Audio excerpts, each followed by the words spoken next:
अस्सलाम वालेकुम। उम्मीद है कि तमाम दोस्त आप खैर वफियत से होंगे। तो आज हम आपको इस वीडियो में बताएंगे कि ऑस्ट्रेलियन तोते कितने माह में तैयार हो जाते हैं। तो चलिए वीडियो शुरू करने से पहले हमारे यूट्यूब चैनल को सब्सक्राइब करें और बेल के आइकन को ना भूलिएगा ताकि हमारी हर आने वाली वीडियो आप तक पहुंचती रहे।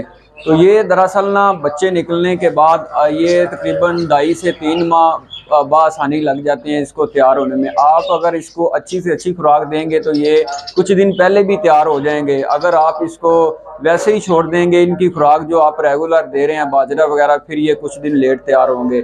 तो ये ज़्यादा से ज़्यादा 2.5 से 3 माह में मुकम्मल तैयार हो जाता है। फिर ये अगर ये नारे या मादी ये ब्रीडिंग के लायक हो जाता है, ये ब्रीडिंग शुरू कर देता है। तो इसमें अक्सर लोग कहते हैं कि ये हमारे पास तकरीबन 5-6 माह हो गए ये ब्रीडिंग इसने शुरू नहीं की, तो उसकी आपकी ये ज़्यादा गलती होगी कि आप उसको एक तो नाकस खुराक देंगे, इस वजह से ये लेट तैयार हो जाता है।